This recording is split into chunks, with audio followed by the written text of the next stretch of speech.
want to start with a thought.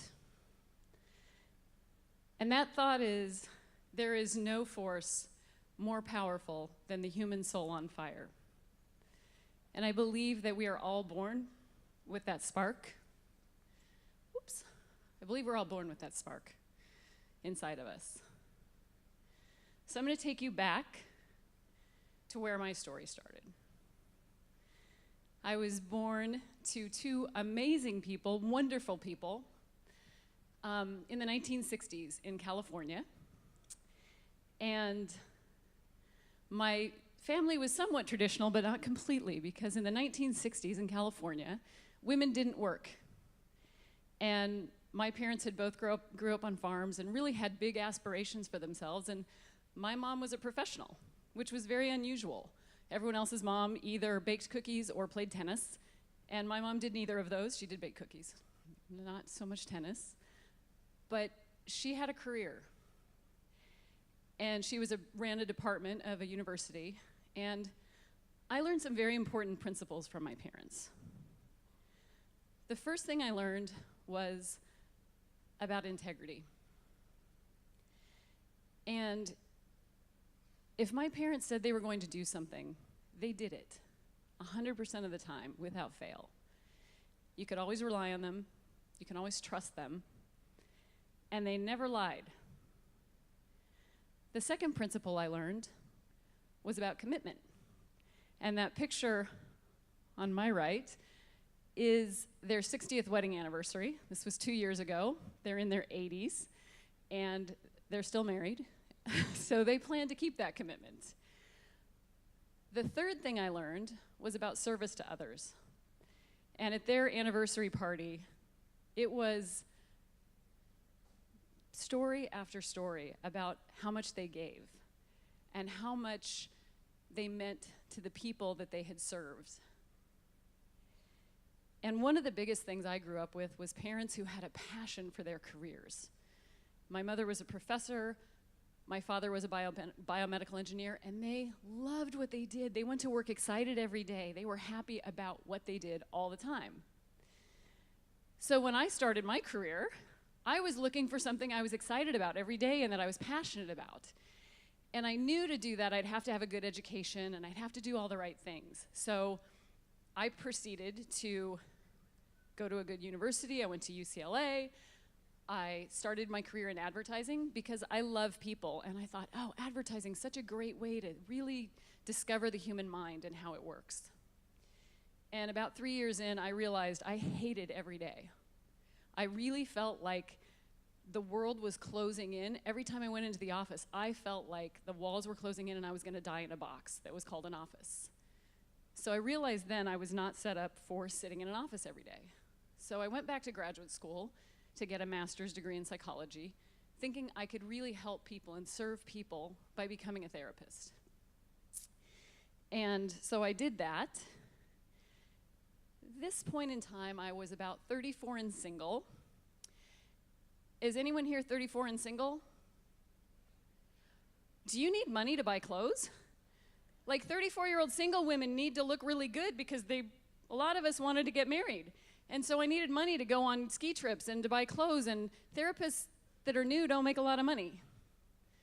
So I got a job with a pharmaceutical company, and I got better pay. And then I was hired by a home health company. And eventually I got promoted, more money, promoted, more money. Eventually I was running all over the Western United States for this home health company. And every step I took up the ladder, the flame inside me was dying.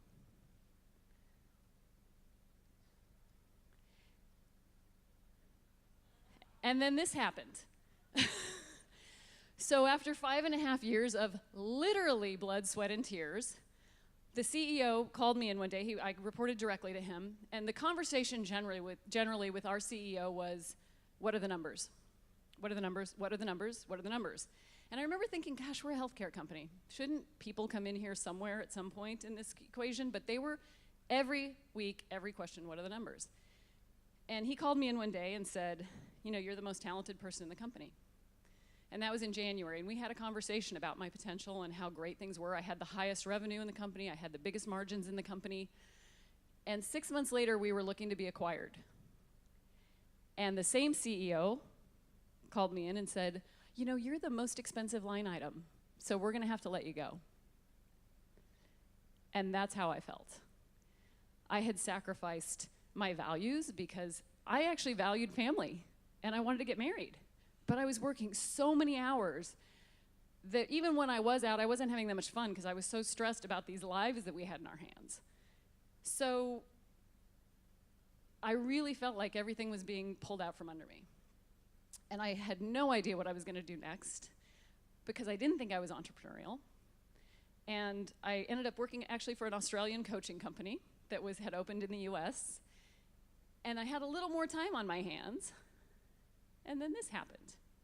So when I was about 41 years old, I met someone who was committed, had a ton of integrity, and any of you know that know my husband know if he says he's gonna do something, it's gonna be done early. And if he says you can expect something from him, it's gonna be done well. He never shirks a responsibility. He also grew up in a culture where they serve people as often as they can. And he's passionate about everything, everything. He's a passionate guy. So I was like, oh my gosh, after all these years, I met someone who had the values I'd been looking for. And he had a lot of money, which was kind of cool.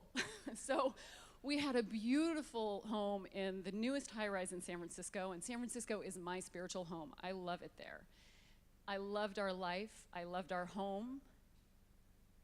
He drove this beautiful AMG E63 Mercedes, and I had a nice car. And every day, we got in our nice cars and we did this. And then we'd come home and have dinner together. And then we'd get back on our computers, maybe watch a little TV, and go to bed. And we did this over and over and over. And at no point did I think, wow, this isn't the life I signed up for. I thought, wow, we have a beautiful apartment. And we have nice cars. And we go on great vacations. Before Nu Skin, this is in Hawaii. We flew privately on a lot of our vacations. Not all, but many of them. This is in the Four Seasons in Costa Rica. This is in Positano. The problem was we were living for our vacations because our day-to-day was not really living. And no matter how much money we were making, we didn't have any time to enjoy it, except these vacations that we lived for. My husband was in the financial services field, and then the financial crisis hit. And this is my husband on vacation. Trying to get a cell, he's walking around. We're at this beautiful villa, and he's trying to get a cell. He's trying to get, because he has to call the office, because if anything goes wrong, it's his company. So he spent, from 2008 to 2010, concerned he would die young. And his father had died at 62 of cancer. And Jeff said, if I keep this up, there's a good chance I'm gonna die young. I need to make a change. So he started looking for another business. And we lived in, near Silicon Valley. We looked at technology companies and things, companies to buy. And he gathered all his research. And in 2010, we went on vacation with our dear friend Sandy Tillotson, because Jeff has the wise idea that when you want to accomplish something you haven't accomplished, you need to go to someone who has accomplished it. Sandy is the wealthiest person we know. She's a kind person. She loves us. And he said, I got to get Sandy's advice on my ideas. So we went to Hawaii. We spent time with her. And he said, Sandy, I want to talk to you about my next career move. And she stopped him and said, you have to look at Nu Skin. He'd been a product user for 10 years. He got one call from Derek Tillotson when Derek was 18, and he said, I'm okay for now, thanks, I'll pass on this. But when someone as successful as Sandy Tillotson says, now's the time to look at this business, you look at the business. So he did all his research, all the finances, all of it looked good to him. So at this point, my successful husband decided to leave his lucrative career to sell skincare and supplements. So yeah.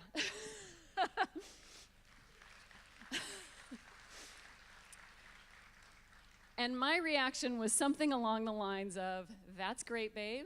I know you'll be successful. Please don't tell anybody.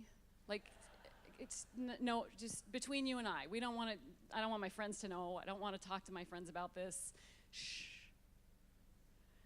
Which is a hard way to really start any business, restaurant, no matter what it is. It's a hard way to start a business.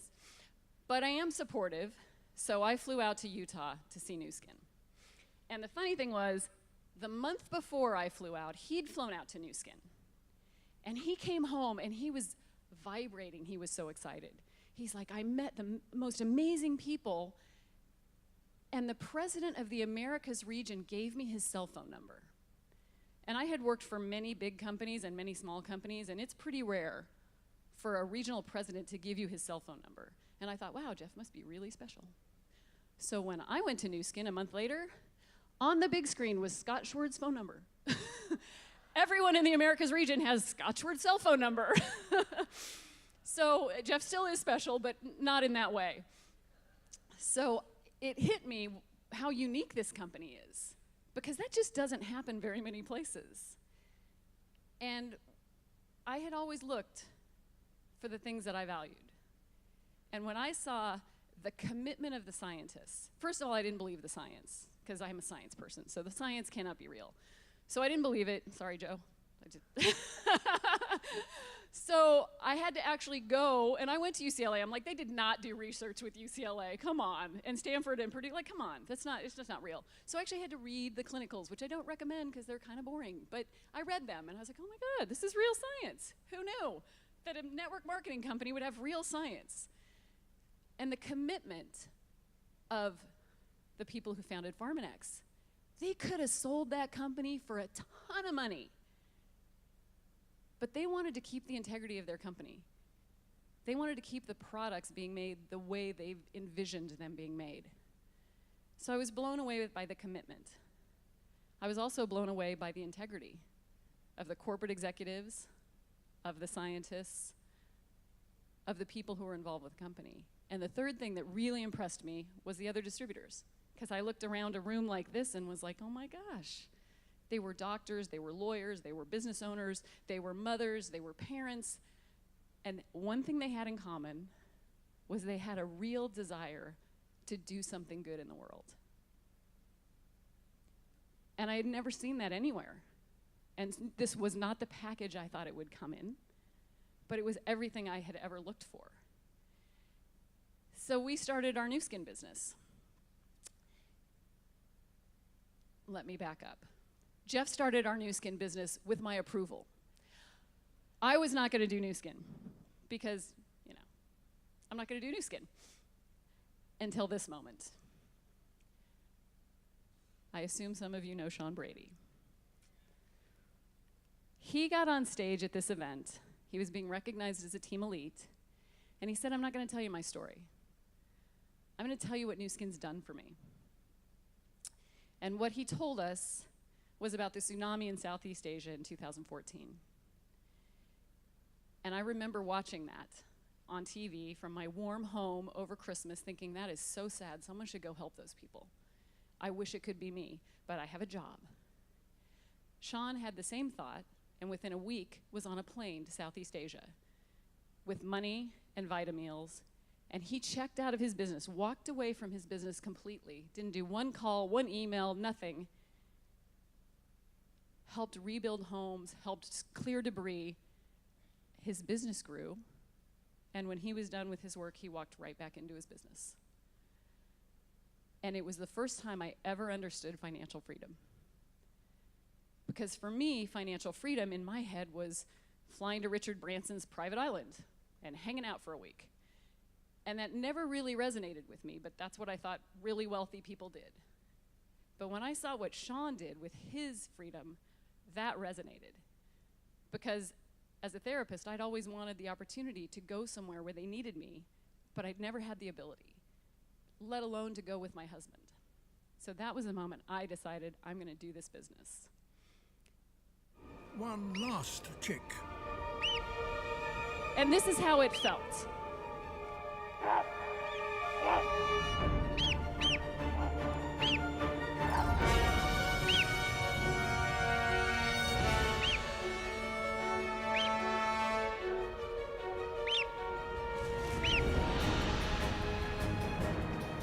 The perfect launch. We had the perfect launch. And a controlled drop. This is as good a descent as it's possible to make. It was scary, but we were feeling pretty good.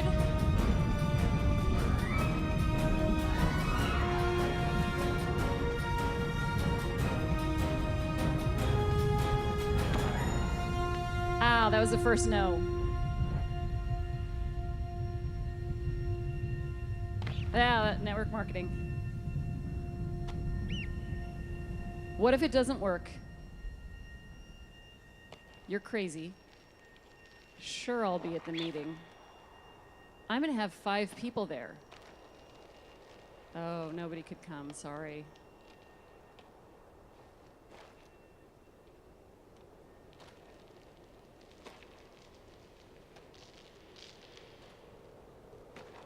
There is no way you're staying with this business. Most people quit. Your husband's the Avon lady. Its parents are there to meet it. Oh, there's our upline. Are they gonna make it? It did not look pretty.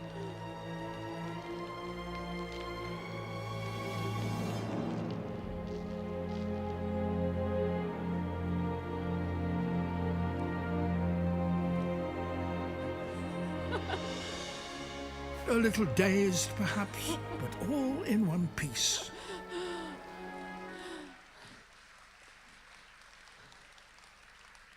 And the great thing is, no one ever died doing Nu Skin. Egos bruised for sure, but no one ever died. And at the very beginning of our business, there was a big opportunity.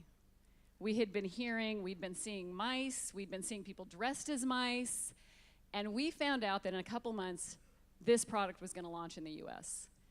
And a few months before, there was an event, and they auctioned off 2 bottles of Vitality. And we got in a bidding war with these other people, and we were just going and going and going. But we knew you had to have a story, a personal story about a product, and that was really important. So Jeff, who'd been a product user for 10 years before Nu Skin, said, we gotta get some. I wanna have a product before it launches. I have to have that. So $1,800 later, we were the proud owners of 2 bottles of Vitality, and the money all went to charity. We all went to the Nurse to Children Foundation, and we had an amazing experience with it. I've never been a good sleeper my whole life, and suddenly I was able to sleep through the night. And I was able to be up when I was up. And we had great stories, and people joined our business because we were so excited about this product. So at the beginning of your business, it's critical to have a great story, your own personal great story. And I love that we're here this week when you have the opportunity to get 2 of these. We had this pre-launch in Europe, and my husband and I bought 4 of them. We bought 1 each and 1 demo each so that I could have my own stay in my bathroom, and then I could have 1 that I take out with me. We are big believers in having your personal story as soon as possible for anything new, any innovation, and this is one of the most exciting things I've seen the entire time I've been in the business. So we had our great story, and about, I don't know, maybe a month or 2 into our business, Jeff had a string of no's and got a letter from his old business partner's attorney saying, do not contact any of our clients. And he came out down the hallway. He'd sold his business. He came down the hallway, and he was green. And he's, oh my God, what have I done? Like, what have I done? And what have I dragged you into? And we turned off every piece of equipment we had, and we spent the next 4 hours focused on our vision, on what we were gonna accomplish. And at our very first event, we knew, because we were sitting in the very back, we knew we wanted to sit in the very front. So we knew we were going to go to Team Elite. That was no question. It was just a matter of time.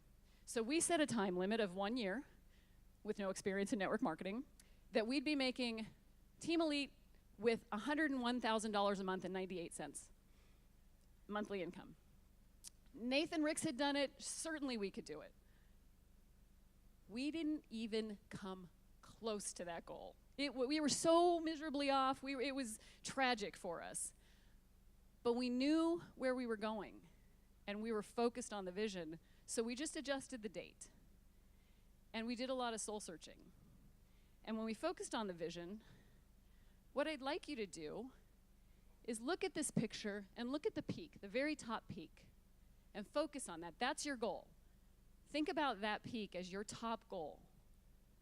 Does everyone have their top? I don't care where in life it is, if it's a physical goal, whatever it is, focus on that goal.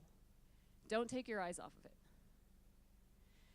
Now I want you to look down at your feet, and down at your feet are all the problems. The people who say you're crazy, the people who say they don't have time, the people who are going to come to the meeting and don't show, the fact that it's taking you longer. And I want you to notice something. When you're looking at your feet at all the problems, can you see your goal? Anytime you're focused on the problems and the issues and what's going wrong, you lose sight of your vision. And we learned that very quickly.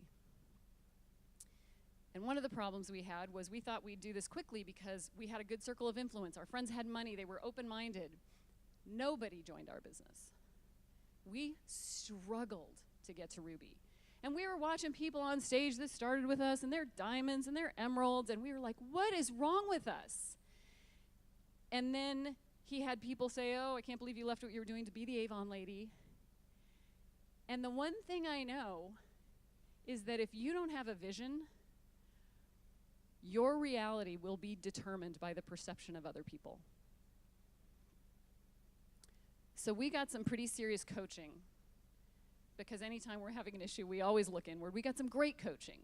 And after 10 months of struggle, we were speaking with a friend of ours in the business, and he said, do you know what you're looking for? And we said, what do you mean? We're looking for distributors. We're looking for people to build the business. And he said, do you know specifically what you are looking for? And we didn't. And he said, who do you want to work with? People with integrity. We wanted people with big dreams. We wanted people that had been successful at something, parenthood, career, school, athletics, something that showed success. We wanted people to give back, that wanted to give back in the world. And we wanted people who were fun, because we knew we'd go on trips with them. And he said, that's brilliant, that's a great list. So we started putting up our list at our weekly business briefing in our home. We put up our list of what we were looking for. And our sponsor in the business, after about a month of this, said, you know, what's on your list? And we told him exactly what was on our list. And we got to fun, and he said, are you guys having fun? And we were like, oh my God, we're miserable. This is so hard. This is the worst thing ever. Like, it's horrible. And he's like, you're not having fun. And one of the women pointed out this morning, if you're not having fun, you're doing something wrong. And we were doing everything wrong. We were doing, no offense, the corporate thing of if I just work harder, it'll work.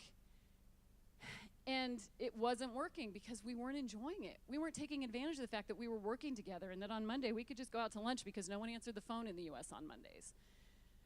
So I love the analogy of, have you ever seen a fly in the window? And it's just banging into the window over and over, and it's trying to get out the window because there's great stuff over there. We were banging into the window as hard as we can. And had we just gone over where there was a door, we could have flown out. But we were busy banging into the window as hard as we could.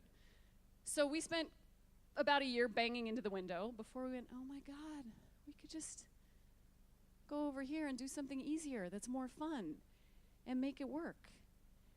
And about that same time, another mentor of ours in the business looked at us in a meeting like this and said, by now we've gotten to Diamond. Because we learned the business at Ruby.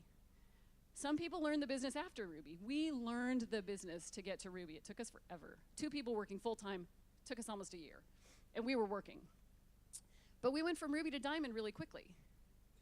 And we were thinking of Blue Diamond. We'll step into Blue Diamond eventually. And at this meeting, this woman looked at us and said, some of you need to make a quantum leap. and get to Team Elite this year. And she looked at us, we thought, and we were like, oh my gosh, we didn't even think of that. We should just go to Team Elite. And strangely, that's sort of what we did. We went from Diamond, solidifying it, Blue Diamond. We were at Team Elite before I knew you had to hold Blue Diamond. Like, we made it it was like a month after we hit Blue Diamond. So we had mastered the business, I thought. And then we did something crazy again. We knew everything about the business. We loved San Francisco. Everything was going well. So let's move here. Why not? Let's move to Vietnam. It'll be great. We don't know the language. We have one business card. We don't know anyone else there. We don't know the culture. And we don't have a place to live yet. And we don't have a scooter. So let's just move. So we did. And everything was different. Everything was different. And I loved our US team, so I was sad to leave them. And it was the biggest challenge of my life so far. And I know many of you have moved from other countries and know how hard it is to move to a new culture with no friends except your husband. And I struggled. Jeff was so busy focusing on the business. I was so busy focusing on how sad I was to have left my home. And it was not anything wrong with Vietnam. It was me. And my husband said, Diana, I don't want you to be so unhappy. We'll move home. And I was, we can't move home. I'm a leader with Nu Skin. I have to figure out how to be happy here. It's not about quitting. It's about figuring it out, because I can't be a leader with Nu Skin and go, oh yeah, I went there, I didn't like it, we left. No, I went there to a perfectly good country and had to figure out how I could be happy there. So I did a lot of soul searching, a lot of looking in the mirror. What did I need to be doing differently? And I literally did like a 6-month study on happiness and what it's about and how it's about gratitude and celebrating all the little victories. We had so many amazing opportunities in Vietnam. We were the kind of the senior leaders in the market, so we were on stage all the time, which is not an opportunity I would have had anywhere else. We got to meet amazing people, and I started really focusing on the gifts that Vietnam brought. Like, the clothes are super cool. The ao dai, or if you're from the north, ao dai, very beautiful dresses, and they look nice on me, so I was happy about that. They look cool on Jeff. The people are a ton of fun. They love any excuse to have a party or a good time or eat. They love to eat. We love to eat. So there were so many great things about it that really enriched our lives. One of the biggest was my personal growth, because I had to get out of my comfort zone in a big way. The other huge benefit for Vietnam was I finally found my why. Because I joined the business to hang out with Jeff. That was my why, which was stupid. I mean, I was like, I can't tell people that. I want to hang out with my husband. But that was my why. And then after a while, my why became about being the best version I could of myself.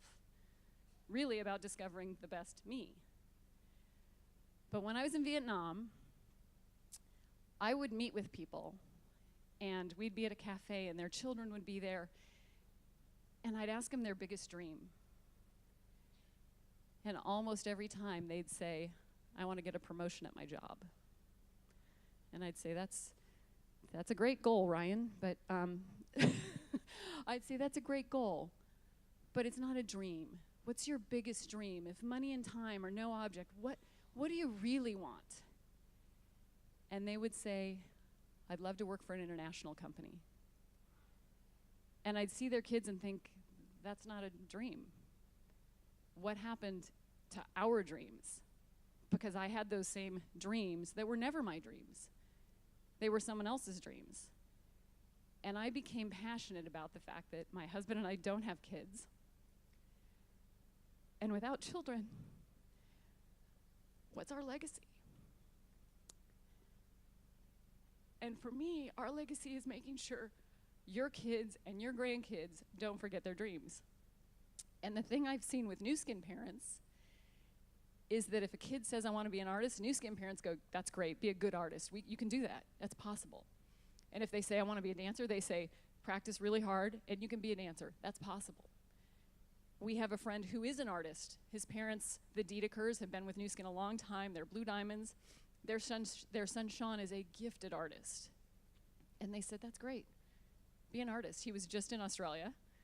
He's filming a show called Canvassing the World, where he moves somewhere for 3 months, paints what he saw, and then does a show, like almost like a Food Channel show, but it's about art.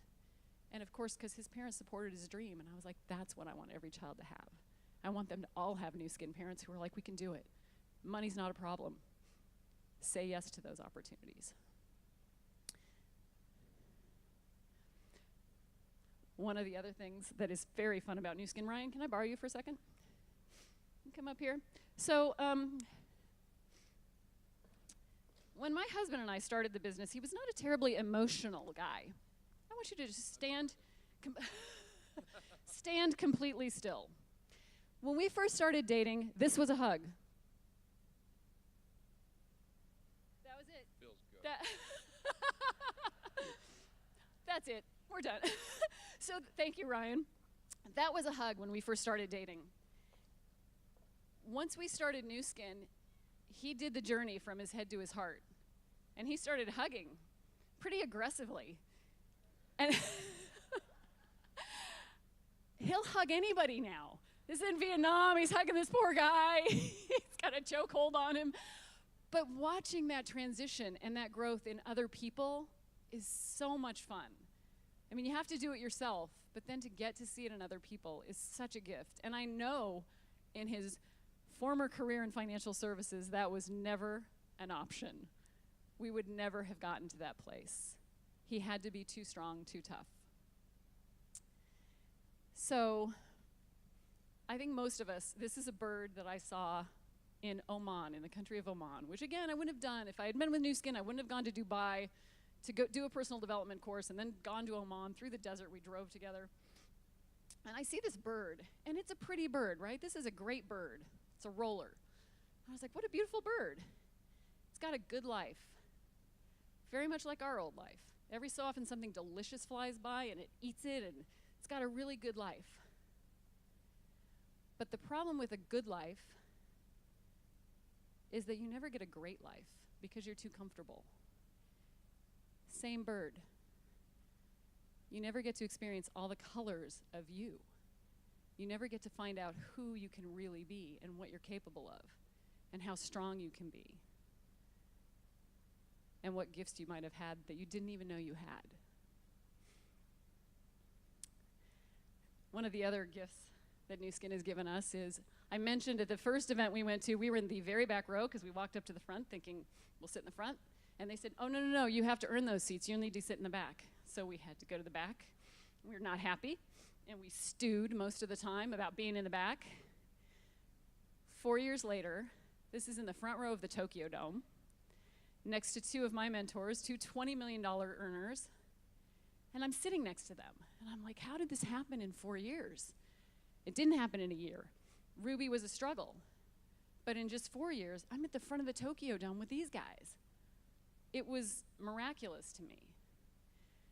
And because of this event, I got to experience the heart of Nu Skin. They were talking about, the Japanese distributors were talking about their tsunami and the nuclear power plant and the leakage. And they said most corporations were pulling their top executives out of the country because the radiation level was at 7.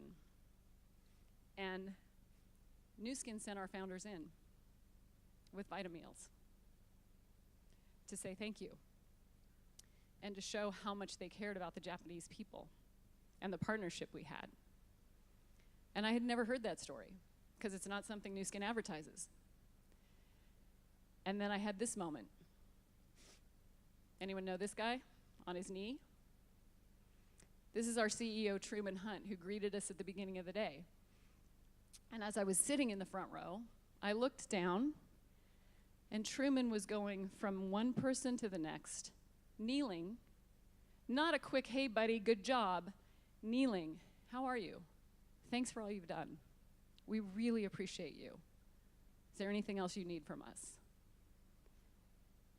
And I was emotional about it because I'd never seen a CEO behave that way.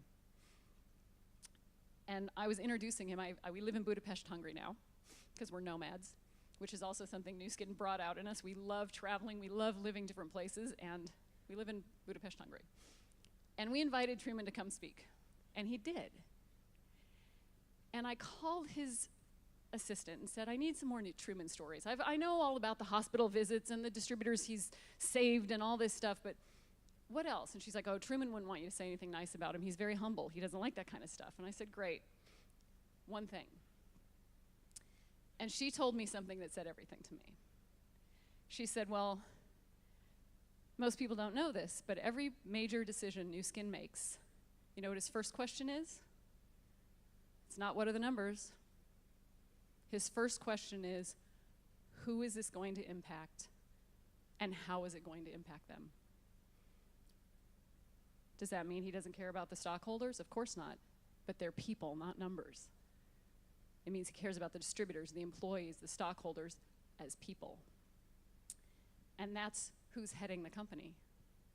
And that, to me, says everything.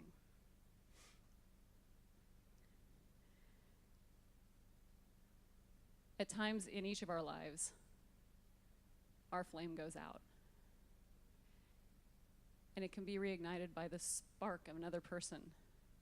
And that's what New Skin's done for me. It helped me re-find my inner flame. And I'm so grateful to this company and the people. And all I can say is, imagine what a force for good we can be with all of our flames ignited. Thank you.